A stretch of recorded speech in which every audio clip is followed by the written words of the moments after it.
ಈಗಾಗಲೇ ಜಿಲ್ಲೆಯಲ್ಲಿ ಸುಮಾರು 8,400 ಜನ ಏನು ಹೊರ ರಾಜ್ಯದಿಂದ ಬಂದಿದ್ದರು. ಅವರಿಗೆಲ್ಲರಿಗೂ ಸಹ 14 ದಿನ ಕ್ವಾರಂಟೈನ್ ಮುಗಿಸಿ, ಕೆಲವರಿಗೆ 7 ದಿನ ಕ್ವಾರಂಟೈನ್ ಮುಗಿಸಿ ಎಲ್ಲರನ್ನೂ ಸಹ ಮನೆಗೆ ಕಳಿಸಿದ್ದೀವಿ. ಆದರೆ ಅವರು ಕ್ವಾರಂಟೈನಲ್ಲಿರುವಂಥ ಸಂದರ್ಭದಲ್ಲಿ ನಾವೇನು ಶಾಂಪಲ್ಗಳನ್ನ ತೆಗೆದುಕೊಂಡಿದ್ವಿ, ಆ ಶಾಂಪಲ್ಗಳನ್ನೆಲ್ಲ ಟೆಸ್ಟಿಂಗ್ ಈಗ ರಿಪೋರ್ಟ್ಗಳು ಬರ್ತಾ ಇದೆ.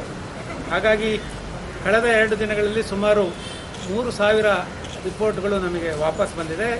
ಅದರಲ್ಲಿ ಸಾಕಷ್ಟು ಪ್ರಮಾಣದಲ್ಲಿ ನಮಗೆ ಕರೋನಾ ಪಾಸಿಟಿವ್ ಇರೋದು ಕಂಡು ಬರ್ತಾ ಇದೆ. ಹಾಗಾಗಿ ಅವ್ರನ್ನೆಲ್ಲರನ್ನು ಸಂದು ಟ್ರೀಟ್ಮೆಂಟ್ ಮಾಡಬೇಕಾಗುತ್ತೆ ಅನ್ನೋ ಕಾರಣಕ್ಕಾಗಿ ಕುಂದಾಪುರದಲ್ಲಿ ಒಂದು ಟ್ರೀಟ್ಮೆಂಟ್ ಮಾಡುವಂಥ ವ್ಯವಸ್ಥೆಯನ್ನು ಮಾಡಬೇಕು ಅಂತ ಡಾಕ್ಟರ್ಗಳ ಜೊತೆಗೆ ಮಾನ್ಯ ಶಾಸಕರ ಜೊತೆಗೆ ನಾವು ಡಿಸ್ಕಸ್ ಮಾಡಬೇಕು ಅಂತ ಇವತ್ತು ಇಲ್ಲಿ ಬಂದಿದ್ದೇನೆ. ಈಗಾಗಲೇ ಡಿಸ್ಕಸ್ ಮಾಡಿದ್ದೀವಿ.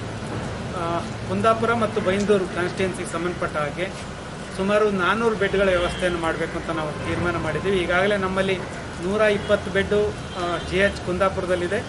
ಇನ್ನು ಆದರ್ಶ ಹಾಸ್ಪಿಟ್ಲಲ್ಲಿ 65 ಬೆಡ್ ಇದೆ. ಅದಲ್ಲದೆ ಇನ್ನೂ ಸಹ 100 ಬೆಡ್ ವ್ಯವಸ್ಥೆಯನ್ನು ಕುಂದಾಪುರದಲ್ಲಿ ಮಾಡಬೇಕು ಅಂತ ನಾವು ಈಗಾಗಲೇ ತೀರ್ಮಾನ ತೆಗೆದುಕೊಂಡಿದ್ದೀವಿ. ಆ ತೀರ್ಮಾನದಂತೆ ಕುಂದಾಪುರ ಏನು ತಾಲೂಕು ಆಸ್ಪತ್ರೆ ಇದೆ ಅದನ್ನು ನಾವು ಕೋಟ ತಾಲೂಕು ಆಸ್ಪತ್ರೆಗೆ ಶಿಫ್ಟ್ ಮಾಡ್ತೀವಿ.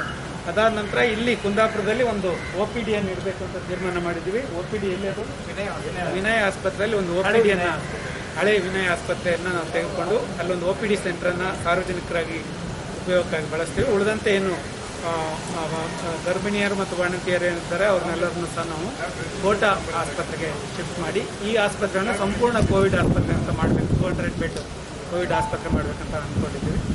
ಇದಾದ ನಂತರ ಬೈಂದೂರು ಕ್ಷೇತ್ರದಲ್ಲೂ ಸಾಕಷ್ಟು ಜನ, ತುಂಬ ಜನ ಅಂದ್ರೆ 2,500 ಜನ ನಮಗೆ ಬಾಂಬೆಯಿಂದ ಬಂದಿರೋದ್ರಿಂದ ಹಾಗಾಗಿ ಅಲ್ಲೂ ಸಹ ಸಾಕಷ್ಟು ಪ್ರಕರಣಗಳು ಕಂಡು ಬರ್ತಾ ಇದೆ. ಹಾಗಾಗಿ ನಾವು ಲಲಿತಾಂಬಿಕಾ ಗೆಸ್ಟ್ ಹೌಸ್ ಏನಿದೆ ಬೈಂದೂರಿನಲ್ಲಿ, ಅಲ್ಲಿ ಕೊಲ್ಲೂರಿನಲ್ಲಿ, ಅದನ್ನು ನಾವು ಕೋವಿಡ್ ಆಸ್ಪತ್ರೆ ಅಂತ ಟ್ರೀಟ್ ಮಾಡಬೇಕು. ಯಾರಿಗೆ ಸಿಂಪ್ಟಮ್ಸ್ ಇರೋದಿಲ್ಲ, ಯಾರಿಗೆ ಯಾವುದೇ ಲಕ್ಷಣಗಳು ಇರೋದಿಲ್ಲ ಅಂಥವ್ರನ್ನ ಅಲ್ಲೇ ಇಟ್ಟು ಟ್ರೀಟ್ ಮಾಡುವಂಥ ಕೆಲಸ ಮಾಡಬೇಕು ಅಂತ. ಯಾರಿಗೆ ಟ್ರೀಟ್ಮೆಂಟ್ ಅಗತ್ಯ ಬೀಳ್ತದೆ, ಯಾರಿಗೆ ಸಿಂಪ್ಟಮ್ಸ್ ಡೆವಲಪ್ ಆಗುತ್ತೆ, ಯಾರಿಗೆ ಪ್ರೆಗ್ನೆಂಟ್ ಲೇಡಿ ಇದ್ದಾರೆ, ಕ್ರಿಟಿಕಲ್ ಇರೋವಂಥವ್ರು ಇದ್ದಾರೆ, ಬೇರೆ ಬೇರೆ ಕಾಯಿಲೆ ಇರೋವಂಥವ್ರು ಇದ್ದಾರೆ, ಅಂಥವ್ರನ್ನ TMFIಗೆ ಶಿಫ್ಟ್ ಮಾಡಿ ಅಂಥವ್ರನ್ನ ಅಲ್ಲಿ ಟ್ರೀಟ್ಮೆಂಟ್ ಕೊಡುವಂಥ ವ್ಯವಸ್ಥೆ ಮಾಡ್ತೀವಿ. ಯಾರಿಗೆ ಸಿಂಪ್ಟಮ್ಸ್ ಇರೋದಿಲ್ಲ ಅಂಥವ್ರನ್ನ ಕುಂದಾಪುರದಲ್ಲಿ ಮತ್ತು ಬೈಂದೂರಿನಲ್ಲಿ, ಎಲ್ಲಿ ಕೊಲ್ಲೂರಲ್ಲಿ ಟ್ರೀಟ್ಮೆಂಟ್ ಮಾಡಬೇಕು ಅಂತ ನಾವು ತೀರ್ಮಾನ ಮಾಡ್ತೀವಿ.